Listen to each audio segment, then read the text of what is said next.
Pues voy a empezar. El tema que nos ocupa en este momento entonces es mirar, entender cómo funcionan las máquinas térmicas y cuál es su efecto en el cambio climático que estamos experimentando actualmente. Cuando nosotros iniciamos el estudio de la termodinámica, que es una rama de la física que estudia los efectos relacionados con el calor y la temperatura, pues planteamos una pregunta básica para estudiar eso. ¿Cómo funcionan las máquinas térmicas? Porque estas máquinas son importantísimas para explicar, o es una de las causas fundamentales, mejor, del calentamiento climático que experimentamos en este momento. Entonces, vamos justamente a eso, explicar entonces ya con todos los conocimientos que tenemos de termodinámica hasta el momento, cómo funcionan las máquinas térmicas. Bueno, para entender el funcionamiento de estos dispositivos, recuerden, tenemos que primero tener claro las tres leyes de la termodinámica, que justamente se plantearon para poder explicar el funcionamiento. Vamos a recordar rapidito cuáles son las tres leyes de la termodinámica. Recordemos, la ley cero de la termodinámica, también se le conoce como equilibrio térmico. Recuerden, si yo tengo dos o más cuerpos que están a diferente temperatura y ellos pueden intercambiar calor, lo hacen y al final ellos terminan con la misma temperatura. A esto se le conoce como equilibrio térmico. Todos los cuerpos siempre buscan estar en equilibrio térmico con los que lo rodean. Ese es un principio fundamental en la naturaleza, ¿no? Bueno, aquí está el planteamiento más formal de la ley cero, que pues nosotros ya la miramos con ustedes. La primera ley de la termodinámica, recuerden que obedece principalmente al principio de conservación de la energía. La energía no se crea, no se destruye, se conserva. La primera ley me dice que los sistemas termodinámicos, un gas, porque recuerden que nosotros estamos estudiando son los fluidos, exactamente los gases en esta oportunidad, un gas puede variar su energía interna intercambiando con la vecindad, calor y trabajo, ¿sí? Son las dos únicas maneras como puede intercambiar energía y cómo se puede variar la energía interna del gas. Entonces dice, la cantidad de energía transferida a un sistema en forma de calor más la cantidad de energía transferida en forma de trabajo sobre el sistema debe ser igual al aumento de la energía del sistema. Esta es la primera ley de la termodinámica y aquí su expresión matemática, variación de la energía interna igual a calor menos trabajo. Y por último tenemos la ley, la segunda ley, ley cero, recuerden, ley primera, ley segunda. La ley segunda de la termodinámica se le llama entropía, ¿cierto? Y la entropía, recuerden que mide el desorden de los sistemas, o en otras palabras, la probabilidad de encontrar un sistema en un estado determinado. Aplicando a las máquinas térmicas, mirábamos nosotros que el enunciado de Clausius dice que es imposible que fluya calor de una fuente fría a una fuente caliente, a no ser que sobre la máquina se esté ejerciendo trabajo. ¿Eso qué quiere decir? Que de alguna manera en la naturaleza hay procesos físicos que no son reversibles. O sea, el calor siempre fluye de una fuente caliente a una fuente fría y no al revés. Si lo hace al revés es porque se está ejerciendo un trabajo sobre la máquina. Eso es el enunciado de Clausius. Y el segundo enunciado es el de Kelvin Planck, que dice que una máquina en un solo ciclo no puede transformar todo el calor que se le entrega en forma de trabajo útil o trabajo neto. Porque esto implicaría que pues la energía, en otras palabras, no fluye o no cambie, por lo tanto el calor no fluye, perdón, no se puede extraer trabajo de la máquina. Estas son entonces las tres leyes de la termodinámica que explican el funcionamiento de las máquinas térmicas, que lo vamos a considerar a continuación. Recordemos que las máquinas térmicas entonces son dispositivos que convierten la energía calórica en trabajo mecánico, ¿cierto? ¿Cómo lo hacen? Las máquinas lo que hacen es extraer calor de una fuente caliente y enviándolo a una fuente fría, ¿cierto? El trabajo lo realiza un gas, un fluido, que es un gas, en el interior de un cilindro y a través de un pistón se realiza trabajo sobre el gas o el gas realiza trabajo sobre el pistón. Aquí podemos ver la acción de las tres leyes de la termodinámica. Para que el calor fluya de una fuente caliente a una fuente fría es necesario de que haya diferencia de temperaturas. Cuando hay diferencia de temperaturas, entonces inmediatamente el calor fluye, como primera observación. La segunda ley, miren que cuando el calor fluye, entonces se puede extraer trabajo de la máquina y eso implica que el sistema ha variado su energía interna. Y la tercera, tercera o segunda ley, la entropía, dice que el calor siempre tiene un sentido de flujo de la fuente o foco caliente al foco frío. para que entonces siempre aumente la entropía o el desorden de los sistemas. Esto es la representación entonces de una máquina térmica. Para poder explicar el funcionamiento de estas máquinas, entonces vamos a hacer las siguientes consideraciones. O sea, tenemos que hacer de alguna manera como unas salvedades, por decirlo así, pues porque ustedes saben que la física es una aproximación a la realidad. Entonces vamos a hacer unas aproximaciones para poder entender a partir de las tres leyes cómo funciona una máquina térmica. La primera consideración: el gas que evoluciona en el interior de la máquina es un gas ideal. Vamos a considerarlo que el gas en la máquina es ideal. No, en verdad no es así. El gas realmente es una mezcla, en primer lugar, de aire con todos los gases que tiene el aire, la atmósfera, dióxido de carbono, vapor de agua, nitrógeno, oxígeno, etcétera.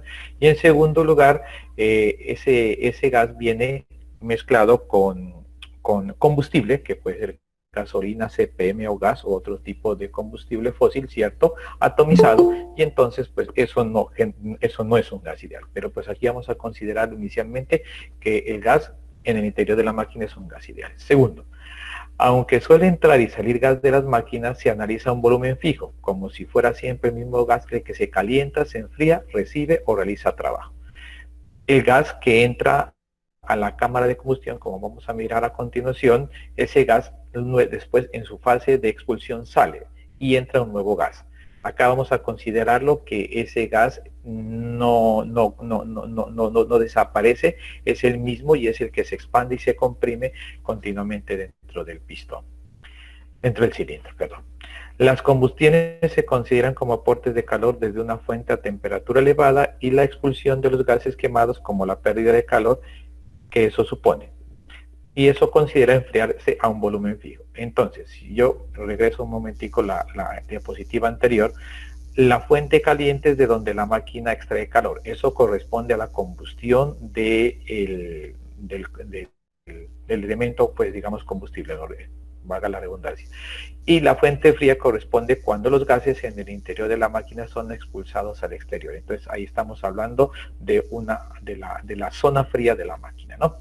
Y por último, los procesos que sufre el gas son cíclicos y al final de cada ciclo coincide con el estado inicial del gas. Recuerden que es un ciclo termodinámico. Las máquinas funcionan bajo ciclos termodinámicos.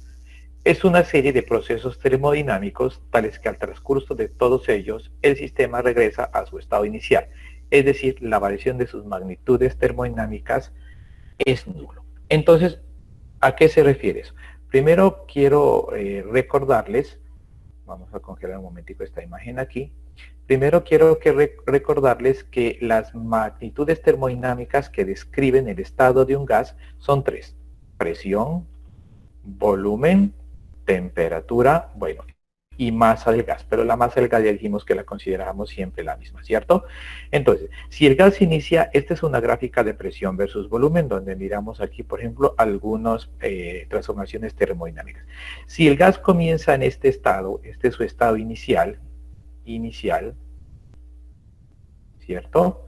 Entonces aquí tiene una presión inicial, un volumen inicial y una temperatura inicial, pues que en este gráfico no se la puede advertir. Él realiza, digamos en este ejemplo, 4 procesos termodinámicos. Una expansión isotérmica, dice acá, otra expansión adiabática, una compresión isotérmica y una compresión adiabática. Al final, después de que el gas recorre este ciclo, él termina con la misma presión inicial, el mismo volumen inicial y la misma temperatura. Eso quiere decir que, en general, las variables de estado, o sea, la presión al final del ciclo no ha experimentado cambios. El volumen al final del ciclo no ha experimentado cambios. El volumen es el mismo, la presión es el mismo que la inicial y la temperatura tampoco ha experimentado cambios. Cuando se da esto, decimos que entonces el gas realizó un ciclo termodinámico cerrado, ¿cierto? Que es el que nosotros vamos a estudiar ahorita, aunque las máquinas no tienen un ciclo cerrado, sino un ciclo abierto, como vamos a mirar a continuación. Bueno. Por favor, si tienen alguna pregunta, abren el micrófono y por favor la plantean, ¿cierto? Con mucho gusto. Bueno, vamos a continuar por acá. Bien, entonces, las máquinas se evalúa su funcionamiento en base a la eficiencia o rendimiento, ¿cierto? simplemente es un número, un porcentaje que me dice qué tan eficiente es la máquina. 0% significa que la máquina no tiene eficiencia para nada y 100% significa que es el máximo rendimiento que puede tener esta máquina. El rendimiento o eficiencia se lo representa por la letra griega eta, que es como una N, ¿no? Una N eta. O si quiere también se puede representar con una letra R. Bueno, aquí la vamos a considerar como eta, ¿cierto? Entonces hay tres maneras de definir el rendimiento o la eficiencia de la máquina. La primera y la que vamos a utilizar con mayor frecuencia es el rendimiento, es el cociente entre el trabajo neto que realiza la máquina y el calor de entrada. Recuerden que el trabajo y el calor se lo mide en julios, por lo tanto este rendimiento es adimensional.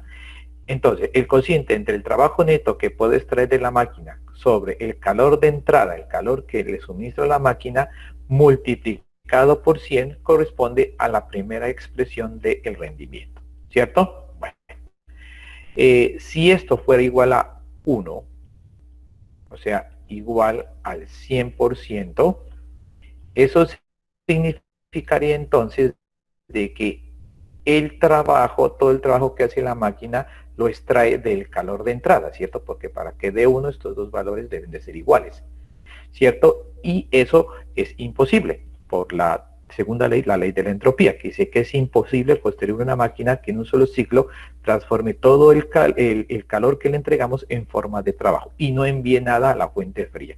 O sea, esta es una máquina ideal. No se puede construir una máquina con un rendimiento del 100%. ¿Cierto? O sea, la segunda ley, la entropía, lo impide. O sea que estos porcentajes que nosotros vamos a mirar siempre van a ser inferiores a 100. Ahora vamos a mirar qué tanto, ¿no? Esa es la primera forma de expresar el rendimiento. Otra forma de expresar el rendimiento es en función de los calores de entrada y de salida.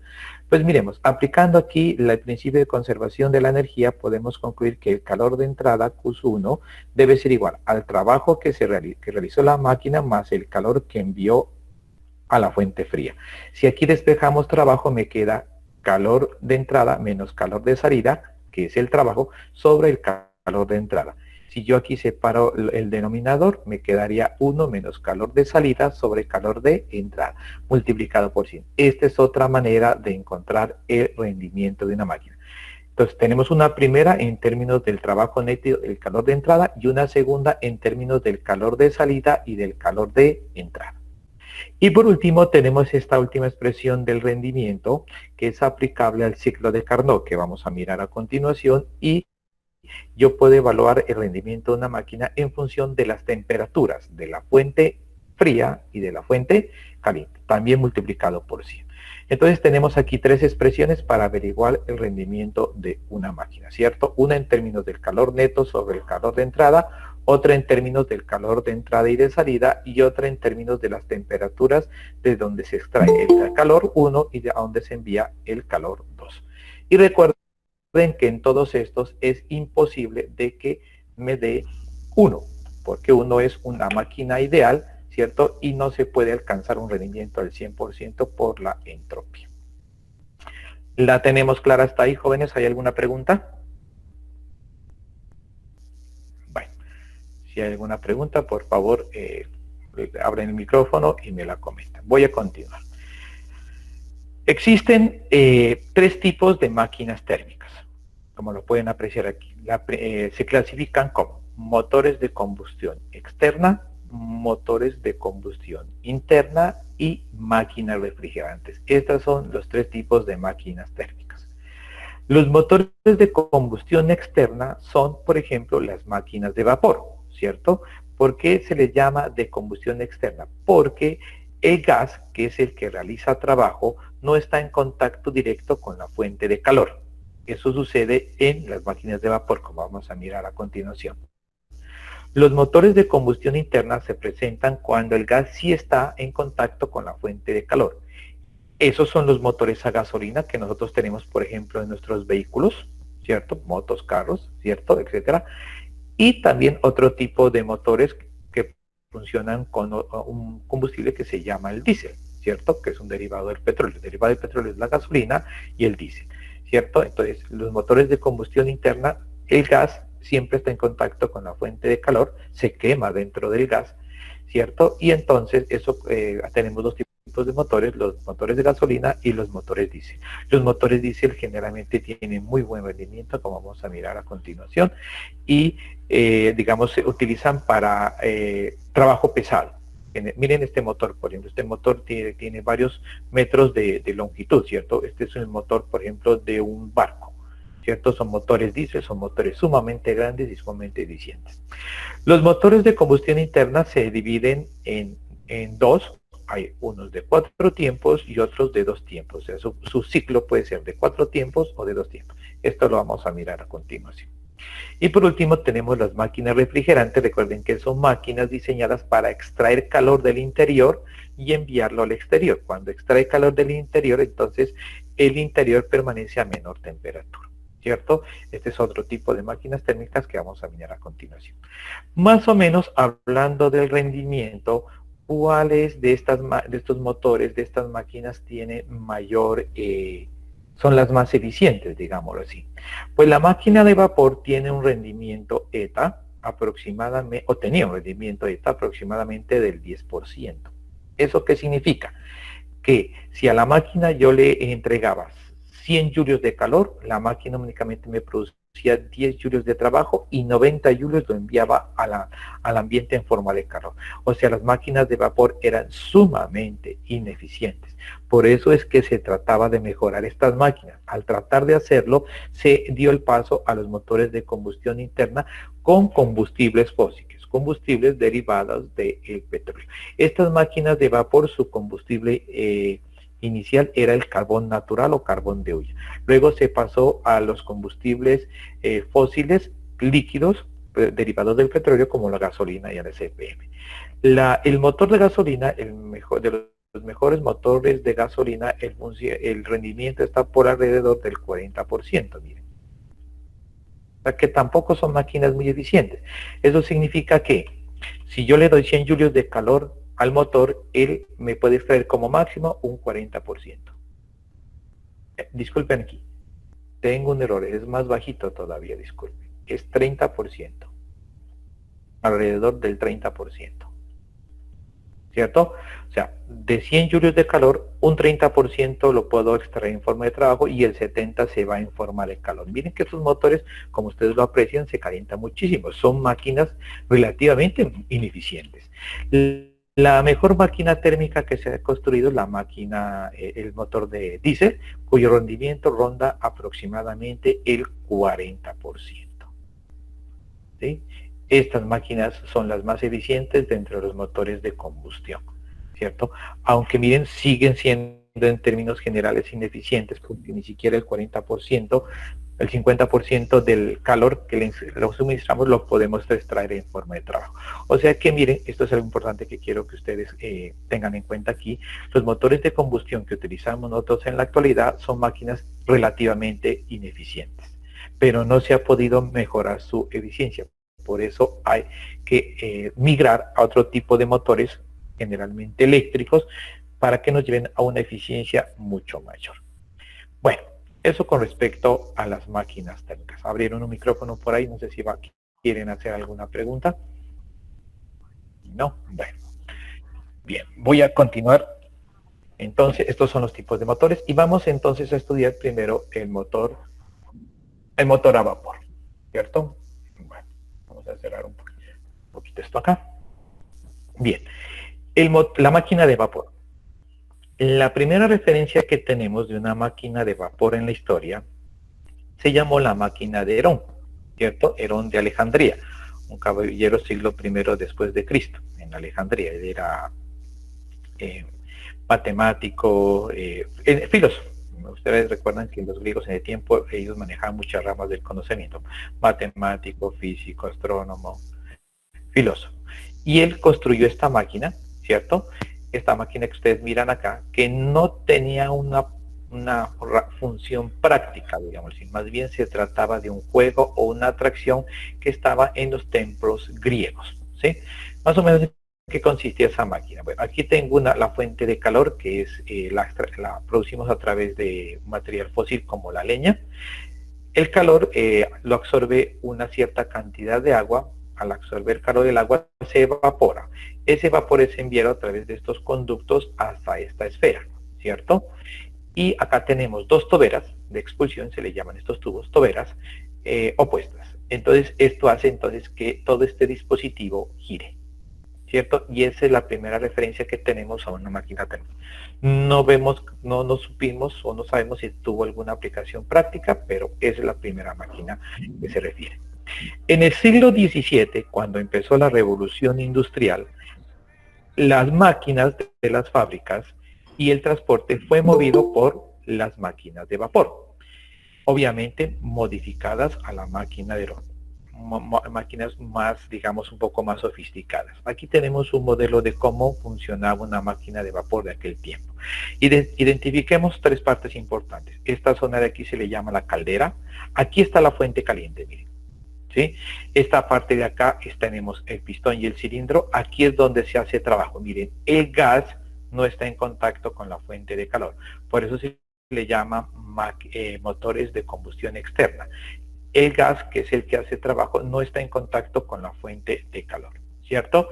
Y luego tenemos acá el condensador. Esta zona de acá se le llama el condensador.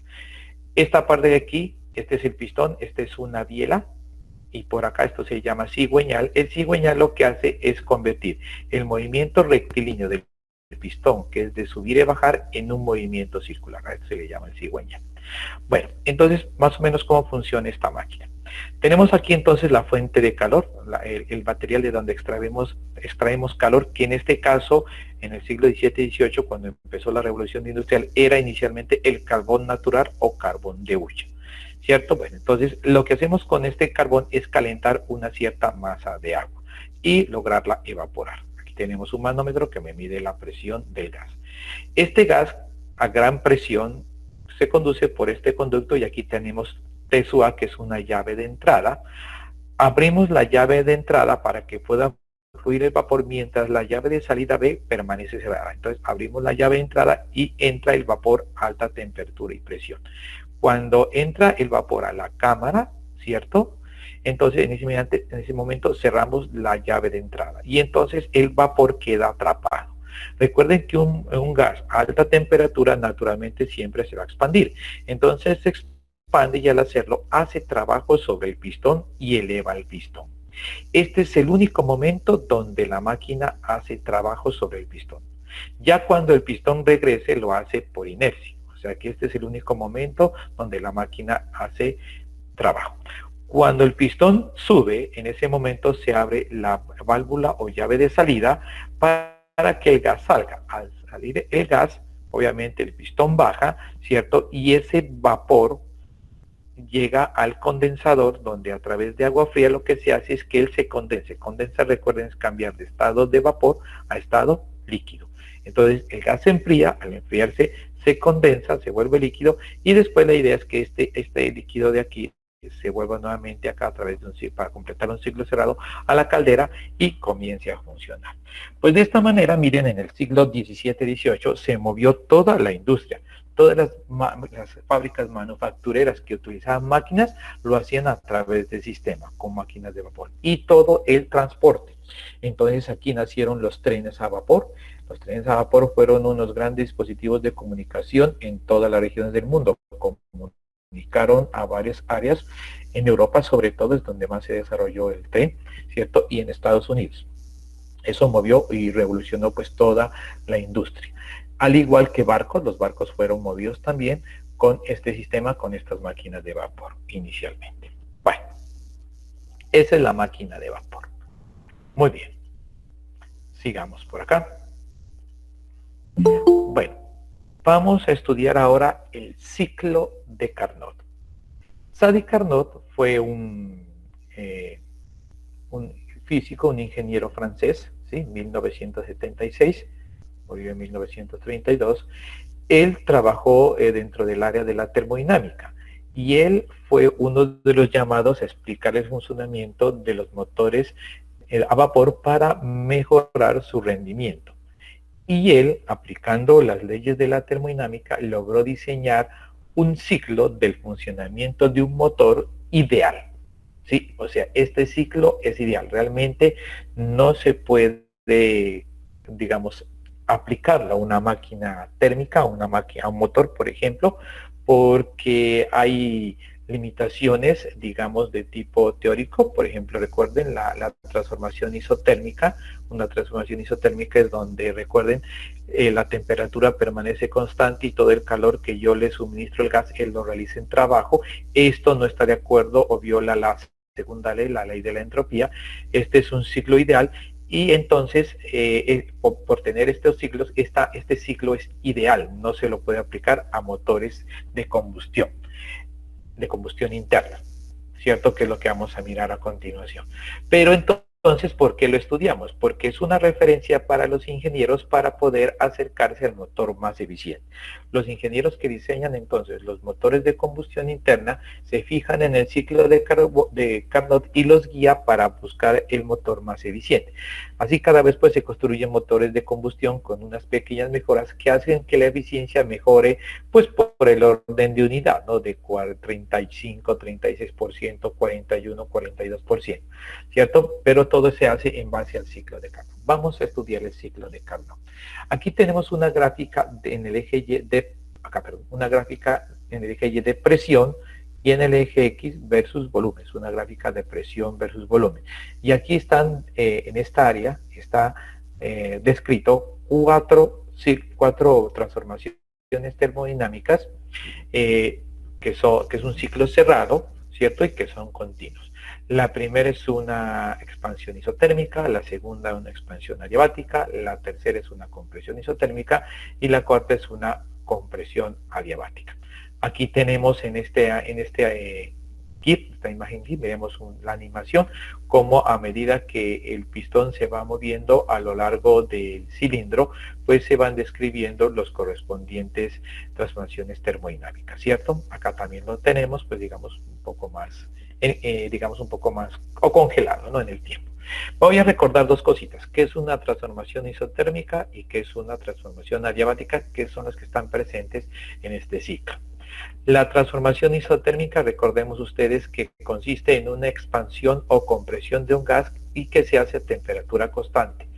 Entonces, si la temperatura es constante, por la primera ley, la energía interna no varía. Eso implica que todo el calor que se le suministre al gas, él debe entregarlo a la vecindad en forma de trabajo o lo contrario.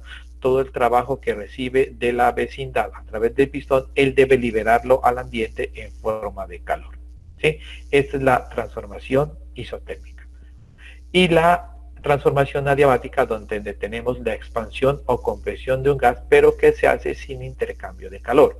Entonces, cuando un gas se expande debido a que la expansión es rápida o está rodeado de paredes aislantes, en este caso la expansión es rápida, entonces al no haber intercambio de calor, el gas pierde energía interna, o sea, él debe definitivamente entregar parte de su energía interna al pistón para que haga trabajo y se expanda. Lo contrario, en una compresión adiabática, el trabajo que recibe de la vecindad, ¿cierto? El gas lo almacena en forma de energía interna. Bueno, entonces recordar estas dos transformaciones y miremos en qué consiste el ciclo de Carnot en la gráfica presión versus volumen. Entonces partimos, este es un ciclo termodinámico, es un ciclo cerrado, ya sabemos que es un ciclo termodinámico, partimos de la situación A. En la situación A tenemos el gas, ¿cierto? En el interior del cilindro con una cierta presión, un cierto volumen B sub A y una cierta temperatura inicial. Esta temperatura inicial es una temperatura alta, ¿cierto? Una temperatura alta. Y ahí tenemos el gas comprimido, como lo miramos en esta situación aquí. Muy bien, entonces, el gas realiza un trabajo sobre el pistón y se expande isotérmicamente hasta llegar a un volumen B. Más o menos que de aquí pasamos a cambiar a un volumen B.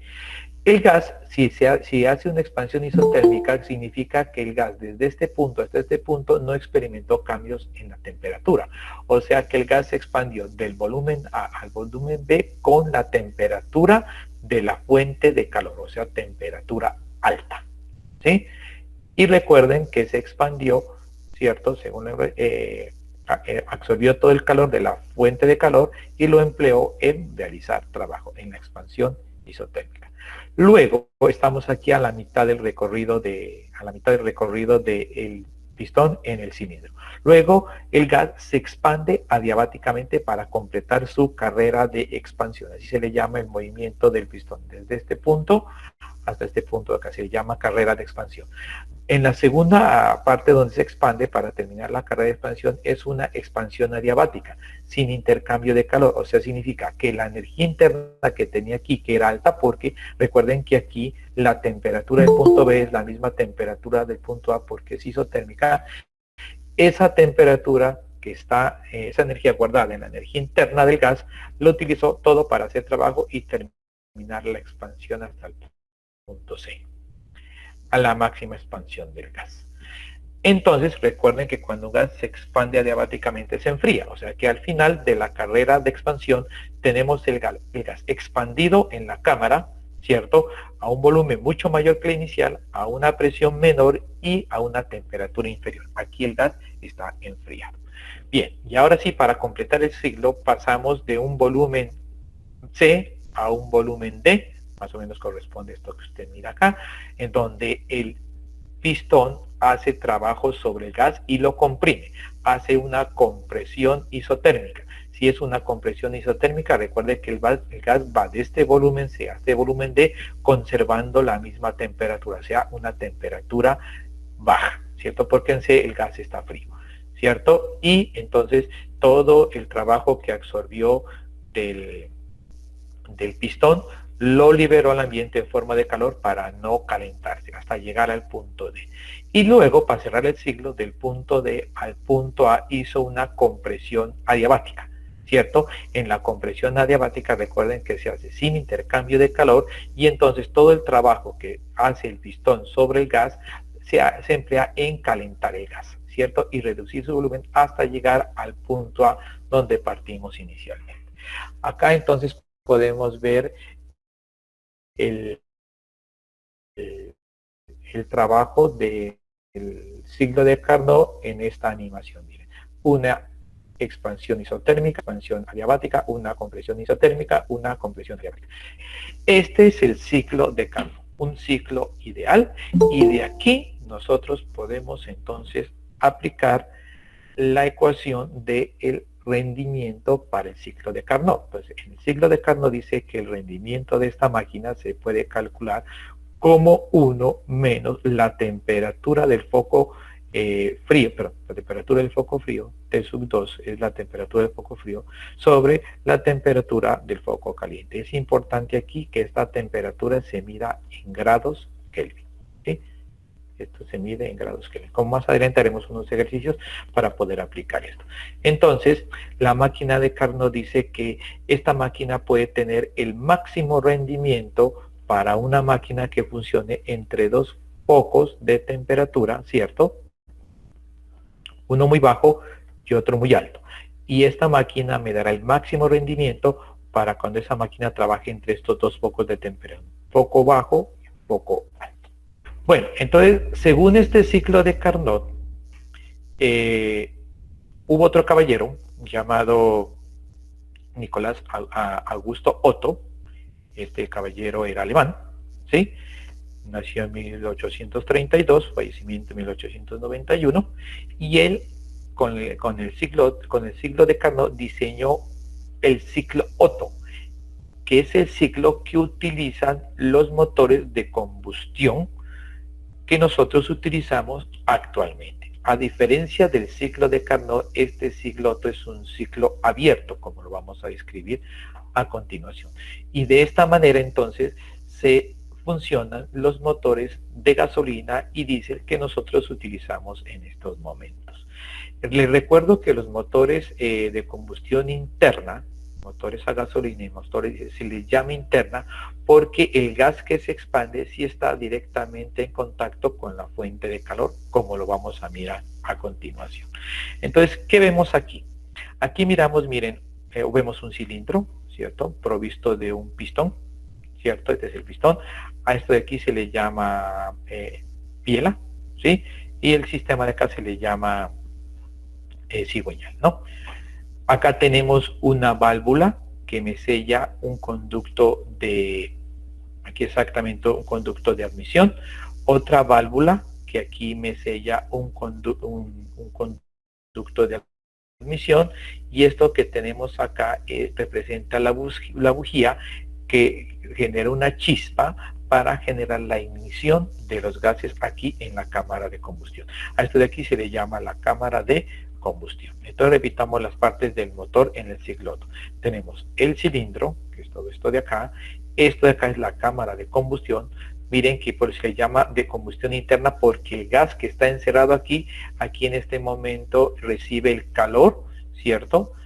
Cuando se enciende la bujía, ¿cierto? Y una reacción química pues con el combustible, y eso genera calor, y el gas recibe directamente el calor en el interior de la cámara de combustión. Por eso se le llama motor de combustión interna.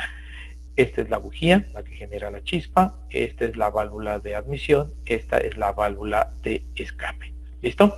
Bien, entonces vamos a mirar cómo funciona este motor. Este motor es un motor de 4 tiempos. Significa que el ciclo lo completa en 4 tiempos. Y vamos a considerar, vamos a hacer lo siguiente.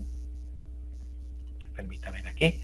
Entonces, cuando el pistón está en la parte más baja del cilindro, a esto se le llama punto muerto inferior. A este punto aquí se le llama punto muerto inferior.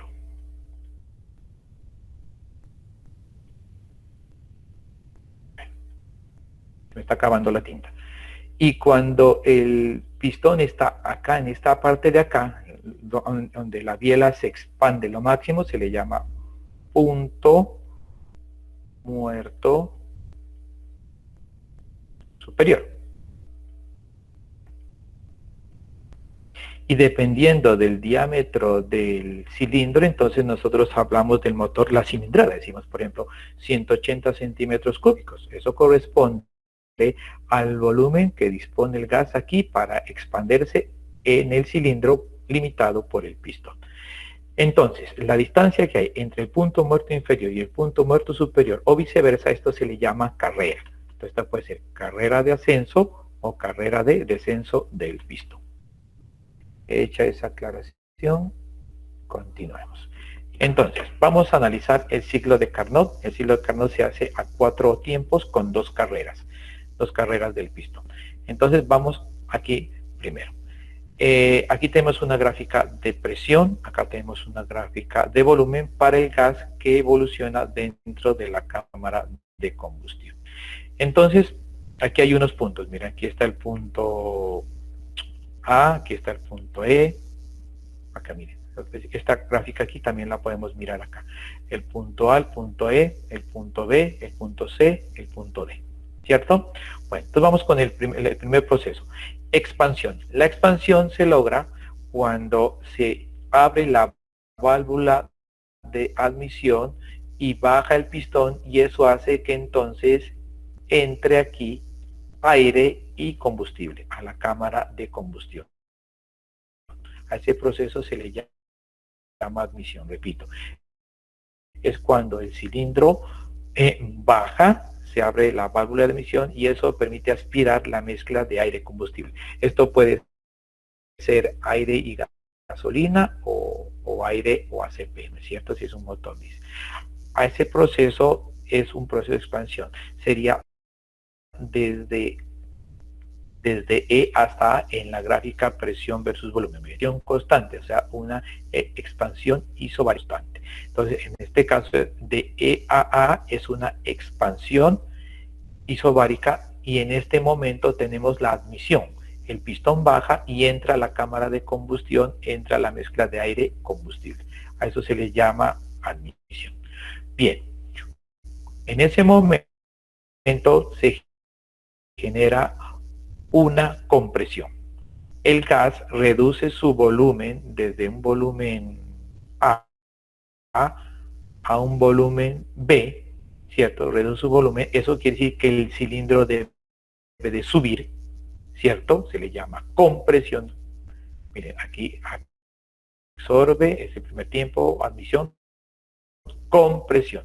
El cilindro sube y comprime la mezcla aire-combustible. Esa compresión es una compresión adiabática. Miren, una compresión adiabática es un proceso rápido, ¿cierto? Donde el gas se comprime y al hacerlo se calienta rápidamente la mezcla aire-combustible, ¿cierto? Corresponde aquí de A a B, hasta este punto de aquí, ¿cierto? Cuando el pistón alcanza entonces su carrera máxima superior, ¿cierto? Genera entonces un aumento en la presión a volumen constante. Se llama un calentamiento a volumen constante, que es de B a C. O sea, el gas comprimido aquí definitivamente aumenta su temperatura y aumenta su presión por unos pequeños, entonces aumenta la presión y se calienta. Y justamente cuando se calienta hasta una cierta temperatura y presión, en ese momento la bujía genera una chispa y la chispa genera el proceso de combustión de la mezcla aire combustible, gasolina o ACP, ¿cierto? Y en ese momento es justamente en ese momento, en el momento de la combustión, es donde el gas, al recibir calor, entonces él se expande abruptamente, ¿cierto? Y empuja el pistón hacia abajo. A eso se le llama expansión, que correspondería entonces del punto C al punto D. Se llama una expansión adiabática, o sea, el gas se expande rápidamente y al expandirse rápidamente un gas, recuerden, esa expansión hace que el gas se enfríe, ¿cierto? Y entonces llegamos al punto D, al volumen inicial que teníamos cuando entró aquí la mezcla aire-combustible. Durante unas milésimas de segundo se produce un enfriamiento isovolumétrico, ¿cierto? A volumen constante, ¿cierto? Donde el gas reduce su temperatura al mismo volumen y finalmente se da el último proceso que es el escape, donde el pistón sube, ¿cierto? Donde el pistón sube para que al abrirse la válvula de aquí de escape salgan los gases de la combustión, justamente este momento, o sea, de A a E es el proceso de escape. Entonces, estos son los tiempos del ciclo Otto, son 4 tiempos, miren. Vamos a repasarlo aquí entonces. Admisión, compresión, expansión y expulsión. Esos son los 4 tiempos del ciclo Otto. No es un ciclo cerrado porque miren que ingresa la mezcla aire-combustible y lo que sale es una mezcla de gases, pero ya después de una combustión, ¿no? Por ejemplo, aquí únicamente ingresa aire e ingresa gasolina o ACPM, pero después sale dióxido de carbono, miren, que es uno de los gases de efecto invernadero que tanto está afectando el clima del planeta. O sea que estas máquinas en últimas producen mucho dióxido de carbono porque el gas o el combustible se quema y al hacerlo produce justamente ese gas que es expulsado al exterior. Bueno, entonces de esta manera funcionan nuestros motores de gasolina a través del ciclo Otto. Aquí vemos la misma representación del ciclo Otto, un motor de gasolina 4 tiempos, pero de manera más lenta. Miren. Esta gráfica que ustedes miran acá es la misma que está acá, ¿cierto? Y acá están los tiempos, miren. El pistón baja, primer tiempo aquí, miren, primer tiempo. El pistón baja y se abre la válvula de admisión entre la mezcla aire-combustible, ¿cierto? Segundo tiempo, compresión. El pistón sube y presiona la mezcla aire-combustible. Entonces, miremoslo acá, vemos que va avanzando. Bueno, 4, bueno, miremos que va avanzando, acá está un poquito más lento. Entonces, admisión, entra aire combustible, primer tiempo, carrera inferior, sube el pistón, compresión, ¿cierto? Se cierra la válvula de admisión y de escape, están cerradas, y en ese momento se da el tercer tiempo, que es el de la expansión, porque justamente aquí está la bujía, miren, la bujía genera la ignición de los gases en la cámara de combustión, y eso hace entonces que al recibir calor, el gas inmediatamente se expanda, ¿cierto? Y genera un trabajo sobre el pistón. Este es el único momento donde el gas hace trabajo sobre el pistón. Y luego expulsión, donde el pistón sube, se abre la válvula de escape y salen los gases hacia el exterior. Bueno, entonces vamos a recordar las partes del motor. Tenemos el pistón, tenemos la cámara de combustión, esta es la válvula de admisión, válvula de escape, aquí tenemos la bujía, ¿cierto? Este es la biela, esto de acá es el cigüeñal, ¿cierto? Bueno, a esta parte donde está encerrado, donde digamos que cierra la válvula y el cigüeñal, a esto se le llama cárter. Una cavidad que encierra estos dos dispositivos acá y se le llama cárter. Esto está obviamente con aceite bien lubricado, pues para que el motor funcione perfectamente.